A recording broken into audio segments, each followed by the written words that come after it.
Hello friends, ഇന്ന് നമ്മളിവിടെ ഉണ്ടാക്കാൻ പോകുന്നത് ചിക്കൻ കപ്സയാണ്. അപ്പോൾ നമ്മൾ ആദ്യം ഒരു പാൻ വെച്ചിട്ട് അതിലേക്ക് കുറച്ച് ഓയിൽ ഒഴിക്കാം. ഞാനിവിടെ ഒലിവ് ഓയിലാണ് എടുത്തത്. സൺഫ്ലവർ ഓയിൽ വേണമെങ്കിൽ അത് എടുക്കാം. കുറച്ച് സ്പൈസസ് ഇട്ട് കൊടുക്കാം. ഇവിടെ ഞാൻ ഏലക്ക, പട്ട, പൂവ്, ചെറിയ ജീരകം, വലിയ ജീരകം, സ്റ്റാർ ഇതൊക്കെയാണ് എടുത്തത്. നമുക്ക് അതിലേക്ക് നമ്മൾ വലിയ ഉള്ളി ഇട്ട് കൊടുക്കാം.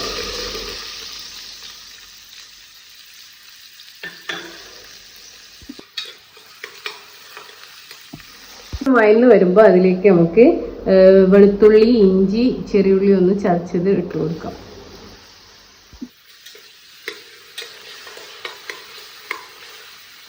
ഇതിലേക്ക് തക്കാളി അരച്ച് 2 തക്കാളി പേസ്റ്റ് ആക്കിയത് ചേർത്ത് കൊടുക്കാം. അതിലേക്കൊരു പച്ചമുളക് കൂടി ഇട്ടിട്ടുണ്ട്. ഇതിലേക്കൊരു മാഗി ക്യൂബ് ഇട്ട് കൊടുക്കാം. പിന്നെ ഇതിലേക്ക് ഒരു 1/2 ടീസ്പൂൺ ഗരം മസാല, പിന്നെ 2 ടേബിൾ സ്പൂണ് കപ്സ മസാല, 1/2 ടേബിൾ സ്പൂൺ കുരുമുളക് പൊടി ഒക്കെ ഇട്ടെടുക്കാം. ഉപ്പിട്ടെടുക്കുക. ചോറിലേക്കും ചിക്കനിലേക്കും കൂടി ആവശ്യമുള്ള ഉപ്പാണ് ഇടേണ്ടത്. ഇതിലേക്ക് വെള്ളം ഒഴിച്ചു കൊടുക്കുക. ചിക്കൻ ഇട്ട് കൊടുക്കാം.